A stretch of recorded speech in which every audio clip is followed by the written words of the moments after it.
you. I always like to start on time out of respect for those who got here on time.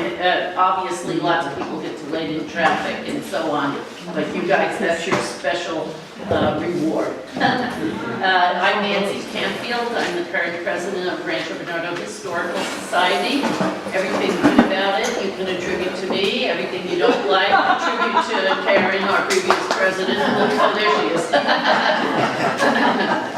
Today I'd like to welcome our guest speaker, Bonnie Martland. Bonnie is with the Temecula Valley Historical Society, and she has a wonderful talk about the Californios in store for you, and even a little music.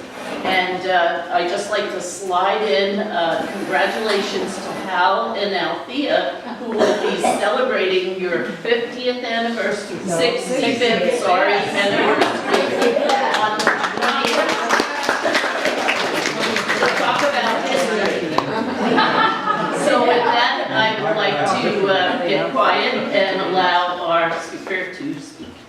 Thank you all for being here. Thank you. So my name is Bonnie Martland, and I'm past president of PBHS, and I'm a docent at the Temecula Museum, and a bar member of Trail Ranch Restoration Association, so maybe some of you will think from there, and a retired teacher. So some of what we know about the Californios sort of has gotten lost, because what we know about it a lot has come from stereotypes. Remember, if you're my age, you remember the old Zorro TV show and so on. And we sort of have that kind of a look when you first think about the Californios, you think of the ranches and so on. The picture over here with the ladies all dressed in their colorful costumes, and the man who looks like he's being very chivalrous. Again, it started really, I think, with Helen Hunt Jackson before the turn of the last century. And she didn't write her books to glorify the Californio period. She obviously did it to talk about the plight of the Indians.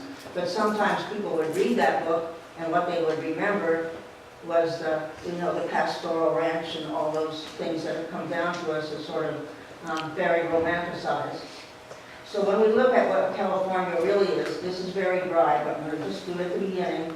California is a term that's used to identify a Spanish-speaking, mostly Roman Catholic people, or of Latin American descent. They can be, regardless of race, born in California, from the first Spanish colonies established by Portola expedition in 1760. And it usually, they'll say the California period goes to 1848 with the Treaty of Guadalupe Hidalgo. I'm going to go a little bit past, because things were happening with the descendants in the area, right past that time. They didn't sort of disappear.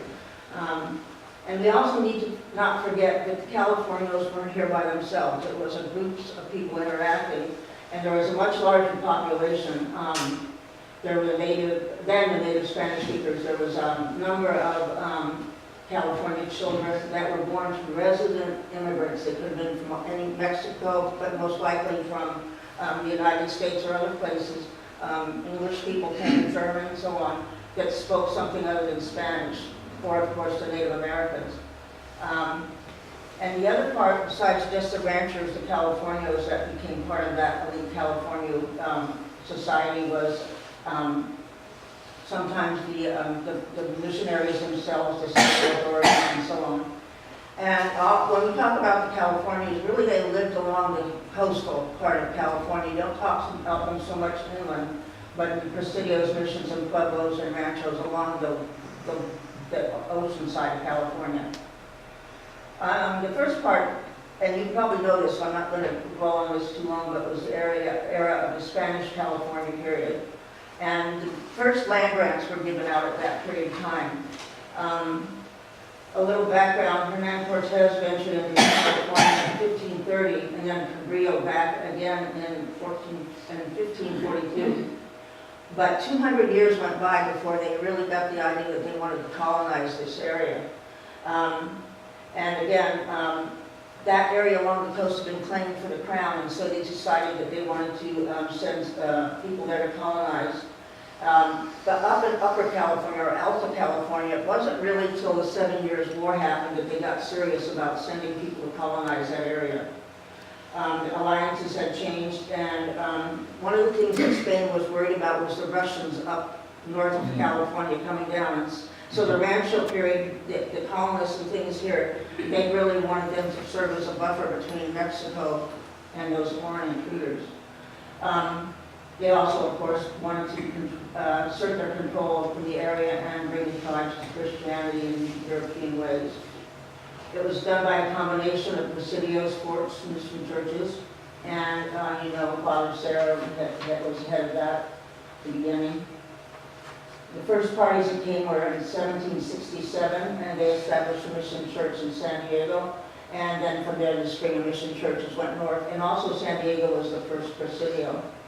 And then those missions, as I said, were sent north. The first independent presidio that wasn't part of the missions was in San Jose in 1777. And presidios were governed by an alcalde who was really sort of a two-person, and one of the judge and the mayor. He was the man in charge. When we think about the Spanish ranchos and land grants, when you hear the word grant, I always thought they actually granted the land to the people, but it didn't really happen that way. What the King of Spain was doing was granting the right to settle and raise cattle and so on. He had certain rules you had to follow, but long term it was like a lease because the King of Spain was really the one that still owned the property. The society was stratified. Of course, there was the Spanish and the Californios that we're talking about, but the Mexican settlers and the Native Indians were also here. So they weren't, of course, working in isolation. We always hear them talk to as Don, somebody, Don Juan Forrest or so on, but the Don really comes from a Latinized form of the word Lord. So that was a wealthy rancher class. Things that you notice when you start looking at the Californios, they were very, very interested in not losing their prestige and their power, and so they did a lot of things to guard that. There was a lot of inter-family strife, power groups that were set up that sort of, I don't want to say fight in actual fighting words, but they were fighting for the power, local politics, who's in charge. And a lot of the governors came from these local families. And as I said, there are also some other people, the Spanish civil authorities and landed gentry and mission fathers from that group. The first individual tract of land that was considered a rancho was by permission of Governor Fodges, and he's allotted 48,000 acre ranch to became Rancho San Pedro. Now, I have a little star by acre because they really didn't grant these in acres, they granted them in leagues. And so you won't see anything in Spanish documents that says that. And a league is, I know that they set up presidios in towns for 4 leagues, 4 square leagues, and that's 17,000 acres. So, and you can see this for yourself. The California missions took up an awful lot of land. Yeah, flourishing agricultural cattle economy, we know. What you might not know is the second part. The economy, it says a flourishing economy, but it was very, what do I call it, by the skin of their teeth, kind of. It was a close run thing. So if the weather changed, you know, when we had a drought or we had Santa Ana winds or something came that altered their normal crops and so on, it could be tough. And so they really were never self-sustaining. They were always looking for subsidies and help from Spain. As the Spanish period went on, that became less and less what they were able to get. And sometimes if the weather, the situation was poor and they couldn't sustain those Indians on their land, they actually would send them back and fend for themselves. Of course, the missions had the best land when they set out to found those missions. They were no dummies. And they had, of course, the gardens and the things that they grew, but also wine and brandy. And of course, the Indian labor was the ones that did the actual labor. The missions owned 400,000 head of cattle and sheep and tens of thousands of horses. I've read where they actually destroyed horses because there were so many of them that they were taking the grazing land from the cattle, and that's where their money was. Some missions did, if they had access, were able to trade with other parts of the empire, with cattle, hides, and so on. But they were not allowed to trade outside the Spanish Empire. And where they are, that means, Mexico or somewhere local. Here are two closest missions. And as I said, San Diego was the first one. By the end of the colonial period, there were 3 other presidios that had been established: Monterey, San Francisco, and Santa Barbara. That's Santa Barbara there. When Mexico got their independence and it became the Mexican period, that's what we really know of as the golden age of the ranchos. It's the one we picture when we see the descriptions in Bernardo and so on. But that's only part of the picture. It was based in fact, because in the 1850s, there were bandits, so maybe we wouldn't need somebody like a Zorro out there to help out. It's not that they were just here and there, it was a very wild place. There was also, at the same time, the golden age of the ranchos, and so you have this very pastoral setting, and then, alongside it, you had a lot of fertile and so on. It's true that Californians were magnificent horsemen, but the stereotypes really are more how we would like to imagine them, and I think how the old Californians at the end, or Californios at the end of the 1800s like to remember them, because they would go back and it would, like when you have a baby, you remember the pleasure of it, you don't want to remember the pain. It was sort of that way. It was in 1808 that Spain's American colonies started breaking away from Spain and getting the idea about independence. And that affected the Californios even before Mexico got their independence from Spain, because what was happening was the resources were going to fight those insurrections. And for instance, the Spanish Navy wasn't able to bring the supplies and things to California that they'd been doing before. And things in the presidios and pueblos and so on, it was, they were actually losing people, and the settlements were declining, so it wasn't a good situation. So what the local authorities did was open up trading and relaxing some of the restrictions so that they could get things that they needed to survive. One of the things that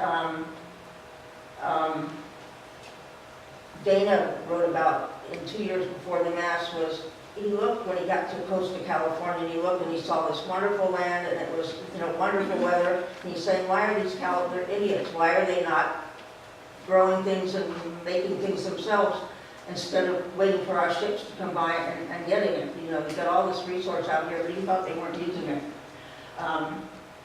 It took a year after Mexico won its independence in 1821 for it to really hit California. And then things were going to change quite drastically.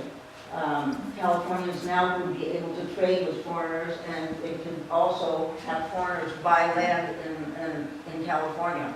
That was an advantage to the Mexican government because, again, they want to increase the people in this buffer zone. And so a lot of foreigners would not mind becoming Catholic and also becoming a Mexican citizen if it would help them in their business or personal things. They didn't have a problem with that. Spain could issue land grants, but it was different than when the Mexican government was issuing land grants. When the Mexican government issued land grants, they actually were able to sell the land outright to people buying them. It wasn't like a long-term lease. And again, because they were determined to have people come here, what was one of the major reasons they wanted to secularize the missions, to get the Indians off and open that property for settlement. Okay, we got it. In California, that process began in 1834, and one of the things that the Franciscans wanted, and some other people that were in authority wanted, was that the Indians should get back the land. That was what was originally set up when they built the missions. They thought they'd be there like about 10 years, and that it would be time enough to Christianize the Indians, and then they would leave. And somebody told me the other day, and I hadn't read this, he read something that they were then going to set up missions on the interior of California, but I hadn't heard that before. But of course, when they did shut down the missions or made them, diminish them, they could still be parishes. But when they did that, of course, the Indians weren't the ones that ended up with the land. See the same old story. The churches fell into disrepair, and even though the priests tried to stay at some of the missions, it didn't, of course, work out. When we think of California ranchos, we don't think of houses that look like this. But by the requirements of the grant, all you had to have was a building there, and a lot of the early California families, they would build something that didn't even have windows. It was just 4 walls, and they could call it an adobe, an abode, and it grew over the years. And most of the newcomers came from Mexico, and they had connections with the California families that were here. Again, the Rancho life sprang it up, and the whole underpinning of that was a hide and tallow trade. That was the only economic factor once the missions went away, was a hide and tallow business. And as I said, the manufacturing stopped, and so all those things had to be brought from outside that used to come from Spain. Californians grew restless. It's that we think we're the ones with independent spirit, but I guess the Mexican and people who came up from Mexico had the same thing. One of the things that happened as the time went on, as under the Mexican period, is like it happened with Spain, California was a long way away from the center of government. And when they had problems in Mexico City and close-in problems, they didn't tend to send money and spend a lot of resources in California. So pretty soon they had soldiers that weren't getting paid. They had government officials that weren't getting paid. And if you're a government official and you're not getting paid, you're pretty lax about doing what you're supposed to do. They tried to have a breakaway and set up themselves as an independent unit around 1842. The rich California families bucked up against the governor. And there was a battle, one of the battles of the Pass. And one of the fellows you're going to see later in this video, his father was one of the fellows that was killed. He was fighting for the Mexican government. He was an aide to the governor. And also somebody on the California side was killed. These are some of the 2 biggest countries that the Mexican government was looking askance at. Russia, up north, and the United States, because trappers and things were coming over the border into their territory. One of the more interesting people is a Russian named Nikolai Petrovich Rezanov, and he was a Russian ambassador. He was also one of the fellows that set up the Russian American fur company. And his people up in Sitka were really having a tough go. And he wanted some help, he wanted some supplies and so on. So he came down over the border into Mexican territory and asked the people in San Francisco if they could send supplies and help them out. And of course they said at that time, it was the early 1800s before we switched to American rule, they said no because the Spanish government won't allow it, we can't trade with anybody else. So he had a pretty, well, I don't know if you call it smart, maybe devious idea. He had tried everything. He'd gone to the governor, he'd gone to the wealthy people who he thought might have some influence. And what he ended up doing was courting one of the daughters of a prominent Spanish family, marrying her. Her father was the commandant of the Presidio of San Francisco. The daughter was 15. And he convinced, she was a rebel. She was a women's liver before. She convinced her father, who was against the marriage, that she really wanted to marry this guy. And in California history, it's not the heart that speaks, it's what's happening with the family. It's the family prestige and influence and how the public perceives you that's important. So he wasn't so sure he wanted this marriage to happen. But he finally gave in, and they got married. And then he was called back to Russia. So he left the daughter with her parents, and he went off to Russia. He died crossing Siberia. It took her 5 years to find out that her husband had perished. She couldn't do anything. She couldn't associate, because of the strict rules of the time, she couldn't associate with anybody. She ended up living in a convent. Even though after she found out he had died, she had decided, she changed from that rebellious teenager into a very pious lady and became quite famous. Her name was, I have to write this down because I can't remember these names, but part of her name was Concepcion, and Point Concepcion was Point Conception, because it was named after her. See if I can find her name here. two ladies. Okay. Maria de la Concepcion Marcela Arguello. And her godmother couldn't say it, so they always called her Josefa, and that's what she was known by. But anyway, the other people that the Russians had leery eyes with was, of course, the United States. And he had good reason. Before 1824, there was very few people that didn't speak Spanish in what became California. Jedediah Smith's fur trappers were first really become in 1826, but the first settlers actually were John Bidwell and John Bartleson, and they came in 1841. And I think it was Bidwell that ended up working on the Rancho of John Sutter up north. The other very early settlers that came were the sea otter hunters, and sometimes we forget about those guys. We think about the overland people, we forget about the otter hunters. I read something that said an otter pelt was worth $300 if you got it to Canton, China, so they had a lot of incentive to be out there doing that. As I said, they became increasingly suspicious of the Americans. And John C. Fremont, I know him from other parts of history, and he always seems like he's just over the edge. He's a little sneaky. He's a little under the middle. But we don't have any relatives. But what he did was he came over the pass, he came over the Sierras into Mexican territory, and he said, oh, it was an accident when he got picked up by the authorities. So he said, well, you have to leave. So he did. He left by going all the way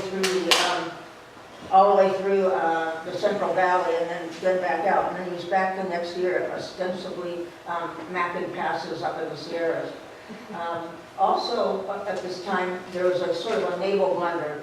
Obviously, Americans had their eyes on California, and they had a ship in San Francisco Bay, and they were way worried about, whether there was going to be a war with Mexico and so on.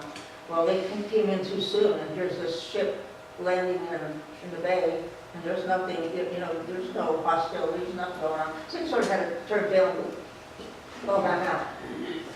But at the time of the Bear Flag Revolt, and this has always been a sort of an odd, confusing thing to me in history, but Fremont was out there scouting around again, and he had with him about 60 soldiers and scouts and trappers and so on. And the rumor, I guess, was out about the impending war with Mexico, and so they decided they were going to come over into California, and some other fellows had decided they were going to take California for themselves. He became the leader of that little short-lived revolt. So they captured the city, Sonoma, and they sort of put up our Bear flag, that's the Bear Flag Revolt flag that our state flag is modeled over. But it was a short-lived independence there, because by July 9th, the war had become a reality, and Fremont was men went off to join the real war and pull down the flag. But you can see that they had cause to worry, the Mexicans did.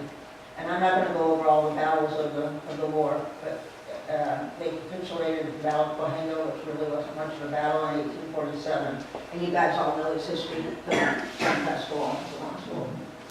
But when this became part of California after the Treaty of Guadalupe and Hidalgo became part of the United States, the Californios now had another big change. And you can see how rapidly this is happening for them. They've gone from under Spanish rule and autonomy and so on, and then they have the big period that comes in the Mexican part, and now they've changed again. The rules are changing on them again. Because of the Land Commission rules and so on, a lot of the California first families, like the Castro, these are the names of some of the most important early California families.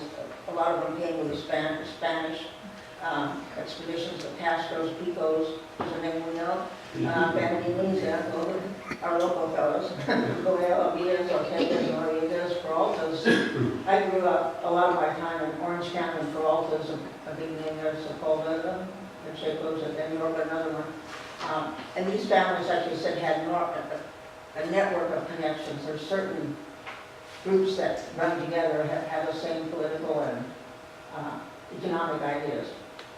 Now, I put these three up here because I want to just put some pictures of these people so you can sort of see, put yourself in their face, what they look like, what they're dressed in, sort of so you can get into the time. These are three really important people. This is Romualdo Pacheco over here. Ooh, sorry. Go back.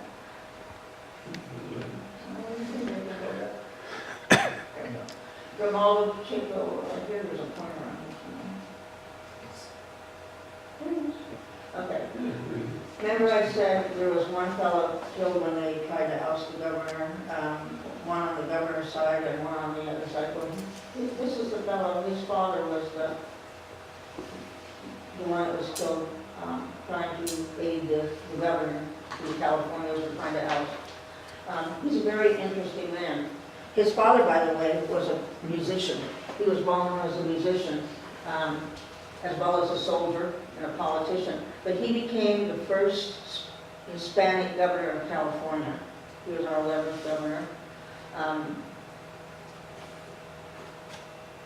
His father, after his father's killed, his mother married an American. Maybe he was an Englishman, it was an Anglo, and he was sent to Europe for school. He came back. He was a senator. He was on the California the California Convention. Very important man in history. He was a state senator, and he was also 3 times elected to the House of Representatives in Washington. This fellow over here in the middle, he's one of my favorite guys. I like to look at people's faces, and he looks like a nice fellow to me. So, and also he's got a bum deal. This guy looks very authoritarian and sort of, he has that just California, I'm here with you kind of look. This fellow over here is Pio Pico, you might recognize him, Andres Pico's brother. And so these guys are going to pop up a little bit as we go along. As I said, at the end of the century, when they look back, they look very fondly at their past glory days as Californios. And a man named Bancroft, the historian, Bancroft interviewed a lot of them. And there's tons of material at the Huntington Library and at other places that tells about their recollections. One of the ones, and I want to read a couple of excerpts for you, is by a fellow that in 1856 was a young man who went to visit for a week at Mission San Fernando here. And the man that was living at the mission at the time was Andres Pico over here. And I won't read all of this. And my order got lost. There's the next slide, if I could go on the internet, connect to, it would pop up. I don't know what to do that, so we'll just read a couple of excerpts. It says, in 1836, while attending school at the home of Mr. William Wolfskill, I had the pleasure of being one of a party of schoolboys who were, with their teachers, invited to spend a week at the San Fernando Valley Mission as guests of General Andres Pico, who then occupied the mission as a home. Our teacher, Mr. H.D. Burroughs, and Mr. McKee, who taught the only public school then in Los Angeles, were invited with a few of the older boys.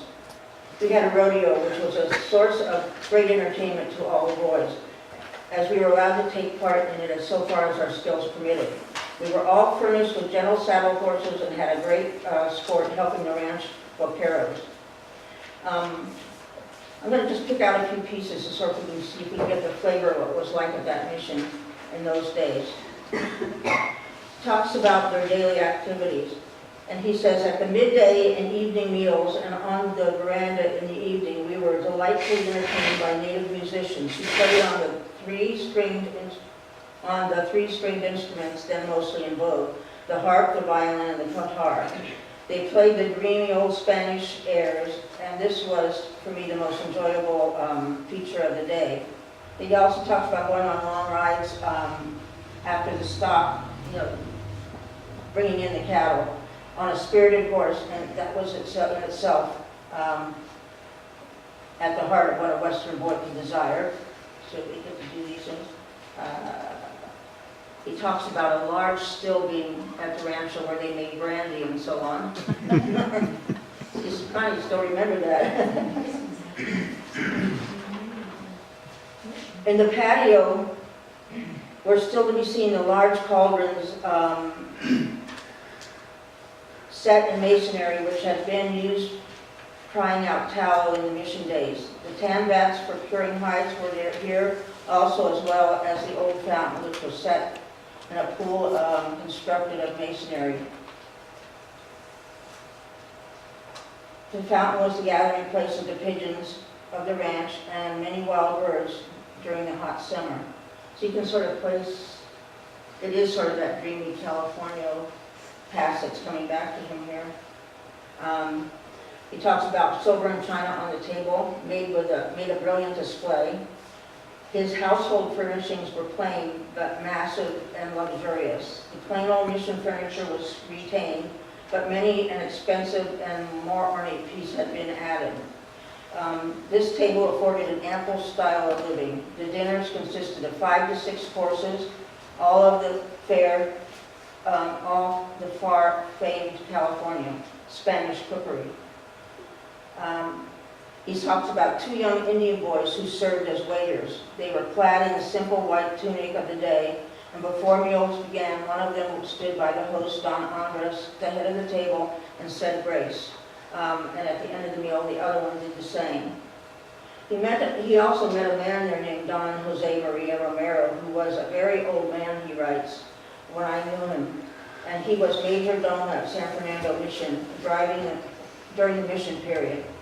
And he says he's told him much of the extensive commerce in hides and tallow when the old vats and cauldrons were in active use.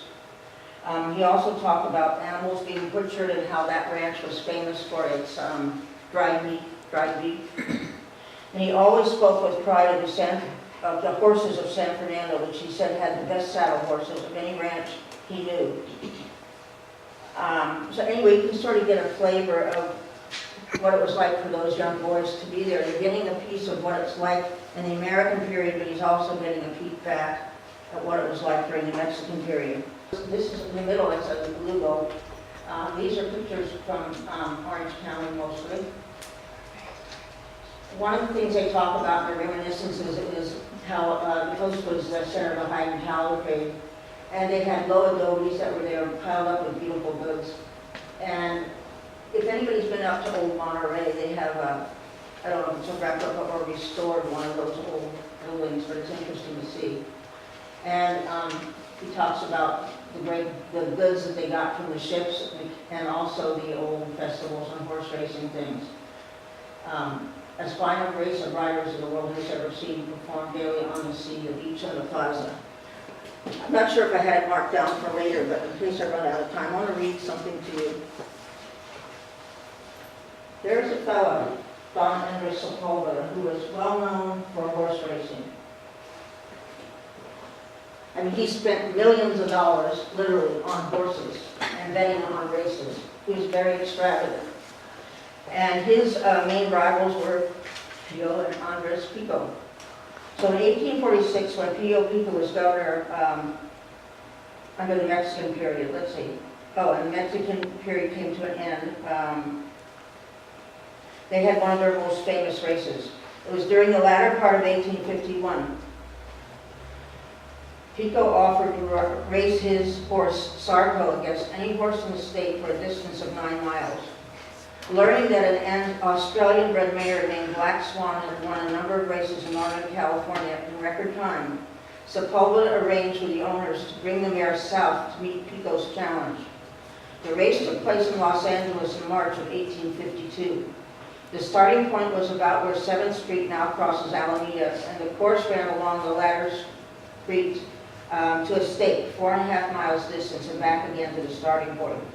According to Thomas D. Mott, one of the spectators of the race, and this is a quote from him, "No preparations were made to put the track in condition, and not much of the race outside of start and finish was seen, as mustard on both sides of the road was 10 foot high."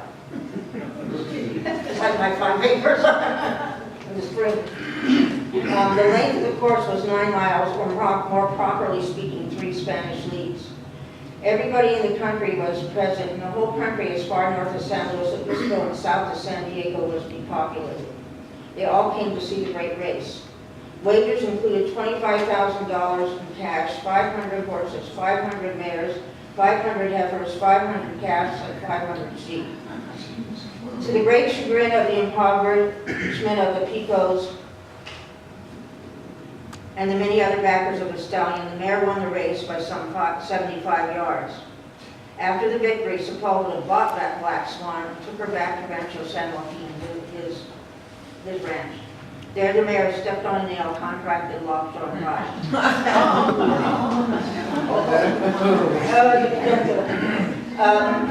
There's one other one since I got Mr. Sepulveda up here that I want to read to you because it tells you these guys in the American period were leasing their ranch. They were doing anything they could to try to save their property. So a lot of these fellows were mortgaging their ranches.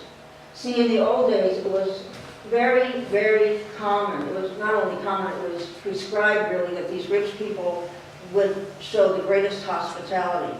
And those simple houses that we saw earlier grew into these nice ranchos that we think about. But mostly they said it was because they wanted to offer the best hospitality. And one story I always thought was sort of neat. It was a grievous offense for any stranger to go past your ranch without stopping. Fresh horses were always furnished, and in many cases, when somebody appeared and they looked as if they needed any help, they put a bowl of what they call guest silver in the room where this person was staying with the understanding if you needed any, you could take it. I need somebody to go this way. And they put a cloth over it, and the honor was that you never looked in to see what he took. You just keep that bowl replenished.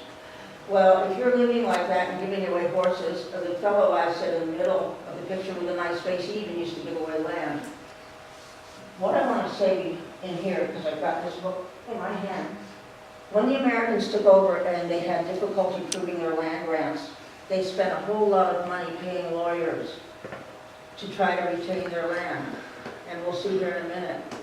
The documentation they had was very unimpressive to American, to any American land commissioner or anybody that was looking for proof of ownership. And so a lot of times it took up to 30 years for these guys to prove that this property belonged to them. In the meantime, they were selling off parts of it to get money to pay the lawyers to prove that it was theirs. So Mr. Sepulveda here was spending so much money, his lifestyle, you can see what it was like.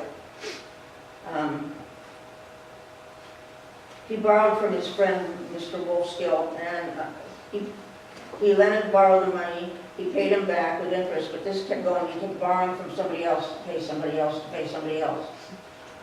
The note secured by the mortgage on Rancho San Joaquin ran 1 year and called for monthly interest payments of 2%. It was signed by Mr. Sepulveda, and he and his wife both signed, and they signed with X's, so he didn't read. The Sepulveda note to Wolfskill was paid in full when it was due in 1860. Then Don Jose Sepulveda and his wife borrowed $6,000 again on the mortgage from somebody named Bruce Marks. Then that one came due, and the mortgage next time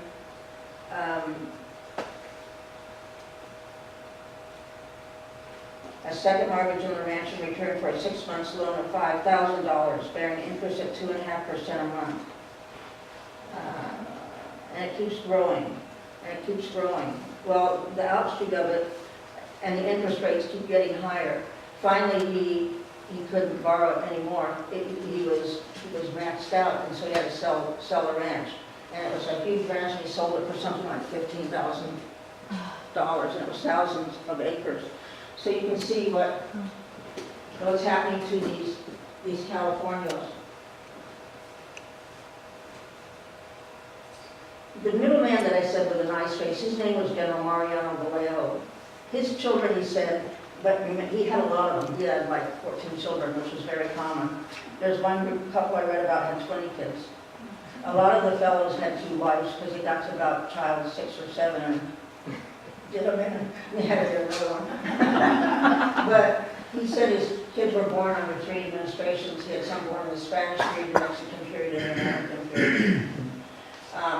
I looked sort of at simply at how fast these guys were losing their properties and all that they worked for, but most historians don't have that much sympathy. I read several places where the writers called California a cultural wasteland. They said little concern for education. And during the mission time, there was little, it was music and, industrial arts. But music and singing were favorite pastimes, and so I think that's culture. So they were totally more than culture. They talk about the extravagance of spending on clothes, and even in the American period, somebody went to visit Mr. Don Sepulveda, and he had black. They used to wear black bandanas on their head, tied at four corners, and had layers of, silver and all kinds of fancy things around them, and they didn't want to lose that. The spacious houses, as you saw when I read, were really run by the Indians and the Mexicans outside of the horses and so on. And they're saying, these other historians, that they were enjoying this lifestyle, but really were not concerned about other people who lived around them. They had two political motives: to maintain their power and to take the mission lands and become more wealthy. And as they worked on that and the Americans took over, they started to lose it. The southern ranches also became more desperate when gold was discovered in California because the money was going more northward. You can read this for yourself, no problem with that.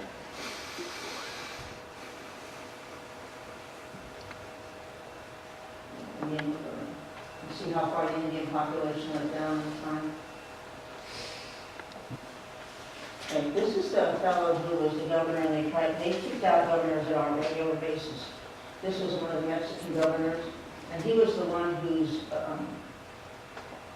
the fellow I said who had daughters born in all eras. His father, and the one that said his father was killed supporting this guy.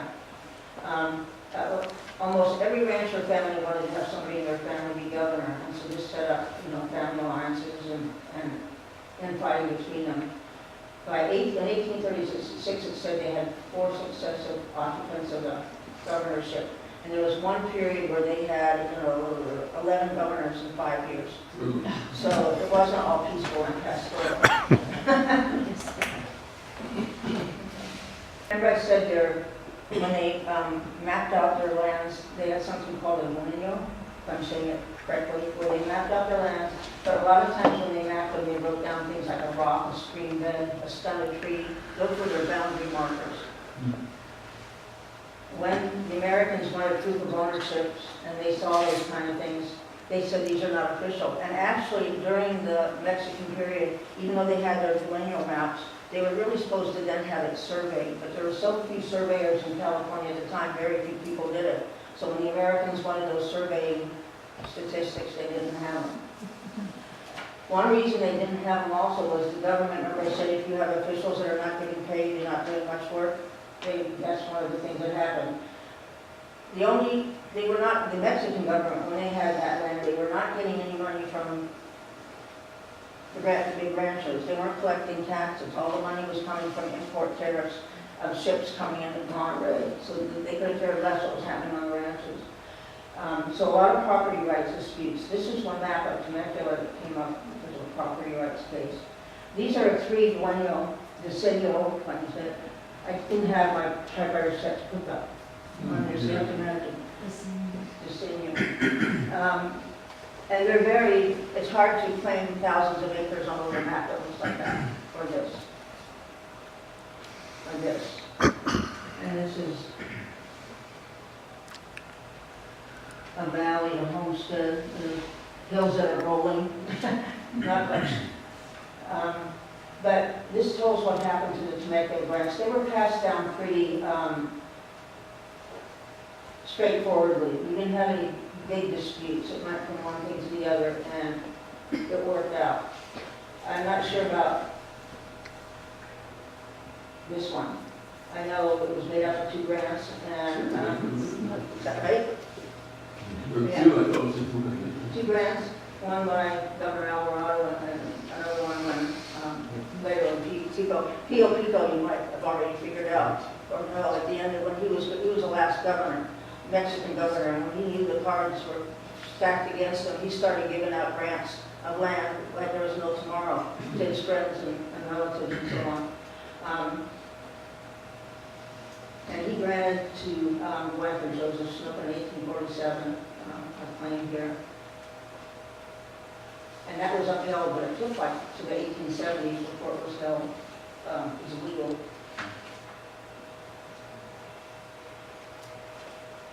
So during that period, right after the Americans took over, there was people squatting on the lands because if you didn't know if your land was going to be sold,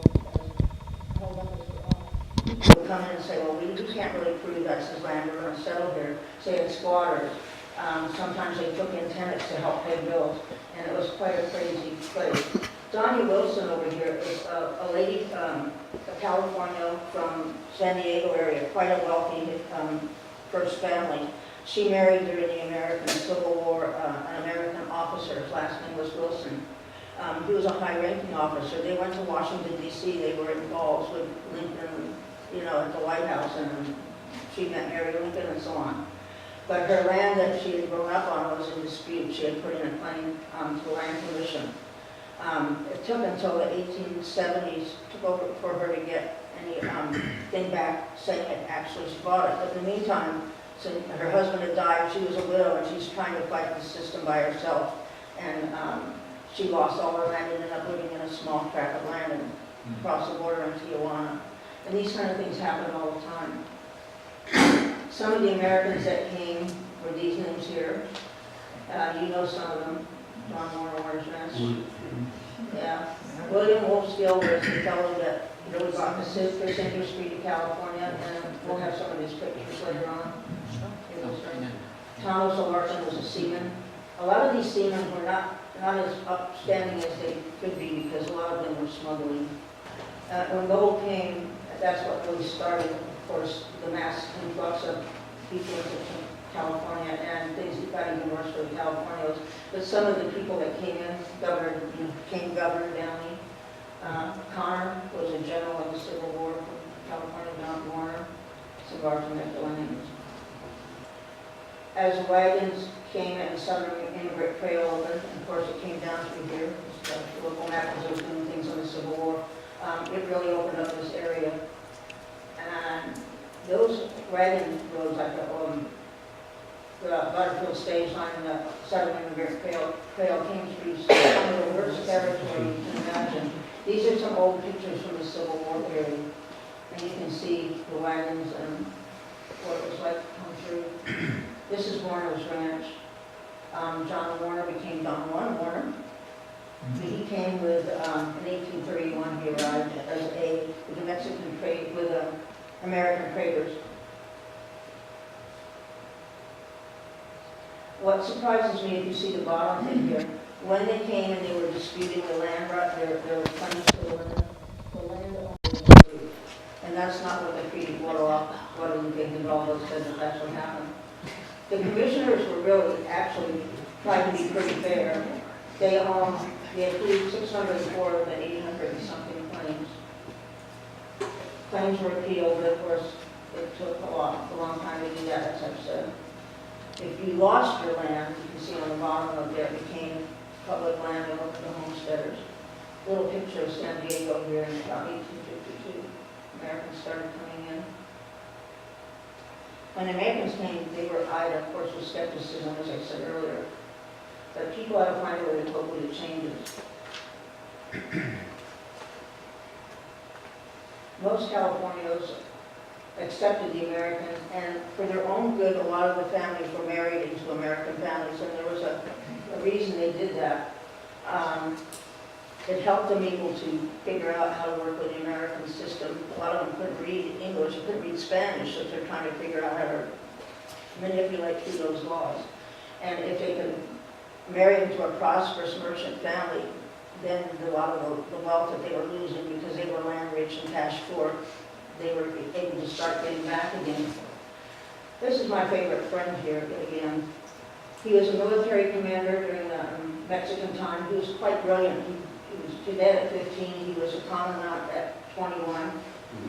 He saw what was happening with the Mexican era, the disassociation with Mexico City, the treatment of the Indians and so on, and all the chaos that was going on with bandits and so on. And he was actually hoping when the Americans took over, it would bring some stability to the area. And some of the Californios, the same thing. He was generous, he was hospitable.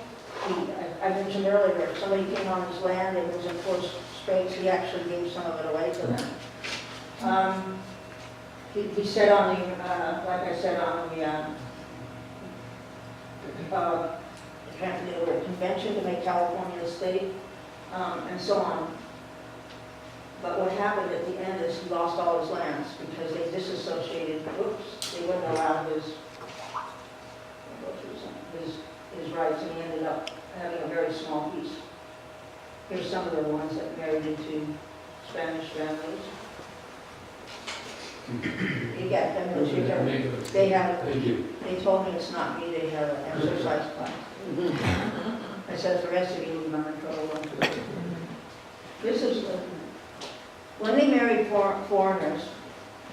They got the good with the bad, both sides, because they were mixing cultures. And in those days, the Spanish culture was very strict on how they were bringing up their daughters and what was expected of each sex during how they interacted together. So when Miss Conception here ran off and married, she didn't run off, but forced her family into letting her marry Nicolai there, that was a big deal. It caused a lot of comment. Because when you get married, as I said, it reflects on your family. There's another lady here who married an American. Her name was, that's our lady with a long name, Josefa Rio. And her husband was Henry Delano Fitch. And they call it a scandal. Today we wouldn't call it that. But what happened was he was an American, he wanted to marry her, very wealthy family. So he became a Catholic. He changed his name. And they set up a marriage at her father's house. And they're halfway through the marriage, and a messenger comes in from the governor saying, no, you can't get married, it's illegal. Well, it turns out that the governor is a former beau of hers, and he didn't want to let her go. That's the story I'll read, the romantic version. Well, what happened was the priest wouldn't finish the marriage. I better stop because I'm over time. The priest wouldn't approve the marriage. So the fellow left, but he had arranged to meet her later that night at his ship. And Pio Pico actually escorted her over there. He was her cousin. They got on the ship. They went to Chile. They got married. They had a son, and they came back a year later. And they thought all would be well, and he showed the marriage license from Chile. And the governor said, that doesn't count. You didn't go through the proper, you didn't do 3 months of bans, you didn't get it's not legal here. Well, he was a ship captain, so he was taking his ship up to Monterey, and they sent up like an expedition order and made him come back. They took his wife away, made her stay with some local families, because she wasn't married, of course, and they had this big legal fight. Part of the other problem was it wasn't just the two families, it was a legal system because the church was fighting with the civil authorities. They were trying to, shut down the mission. They were trying to lower the authority of the church, and the church was fighting back. So at the end, what happened was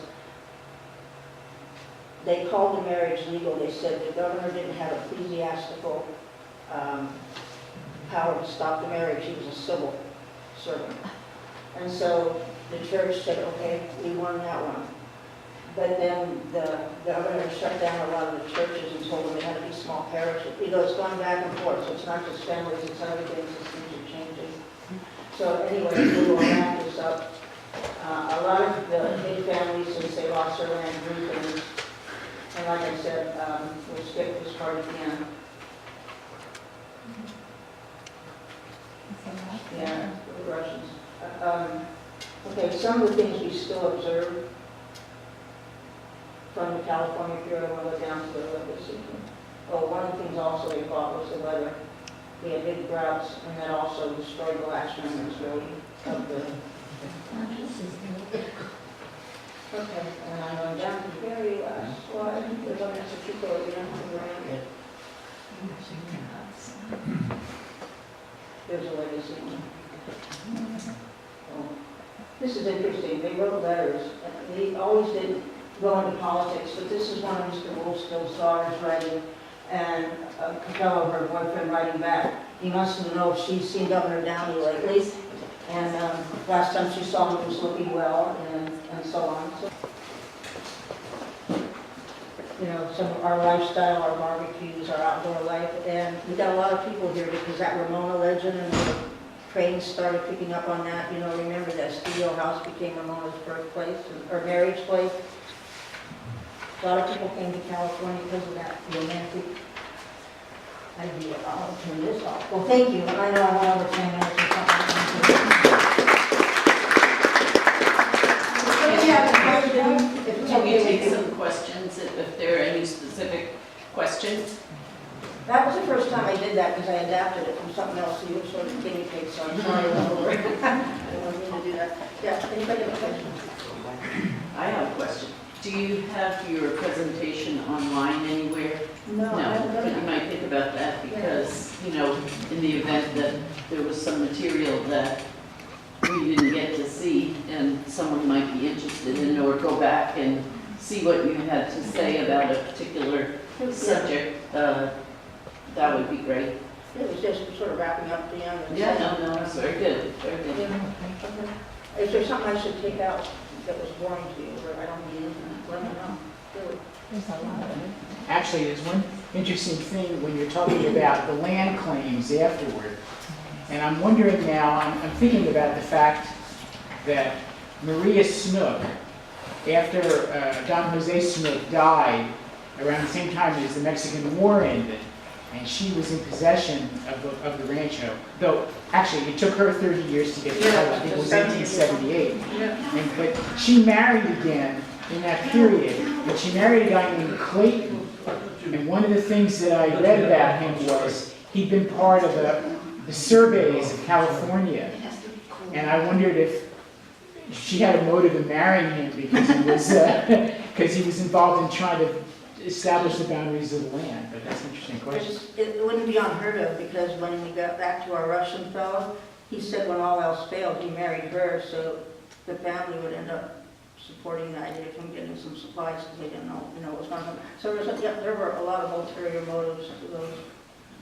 Yeah, well, a lot of, especially in Old Town, all these white guys married the Mexican women so they could get the ranchos. Yeah. So they could get the Yeah, and then they got some, they got like some helmet things. One of the interesting things from the early part, this isn't a long story, but you're saying married white fellows. There wasn't a whole lot of choices around for a long time. There was one guy in the Spanish period who came.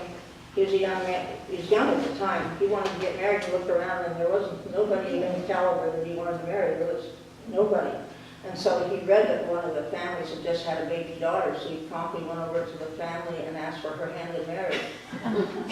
They wrote it down, and so they did it. That was signed and sealed, and it was subject to her approval when she was old enough, and she approved it.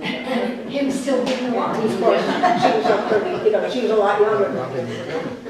But anyway. Well, isn't it interesting that once the Americans came in, and of course they wanted the land, then it was really difficult to prove you owned it. Yes. Because you were proving it to the guy who wanted it. And what's really interesting, if you want to think about it, what goes around comes around. The Spanish took it from the Indians, and the Mexicans took it from the Spanish, and and I don't know if the Indians ever got it back. It's like what happened, what the Spanish did to the Indians happened to them, and so on. So it's sort of a Quid circle. pro quo. Yeah. Well, thank you very much. It's been a joy having you. And I just wanted to tell you that starting next month, we've changed our speaker day to Saturday, the second Saturday of the month at 11 a.m. right here. And we did that in hopes that more people could attend, because during the week it's a little bit limiting who can attend. Just all you easy living folks, And so maybe some of the younger folks who are still working, younger and active. Even some volunteers have told me, oh, I'd love to come, but I work at the thrift store at this time as a volunteer or something like that. So thank you all for being here, and thank you very much for your wonderful talk. And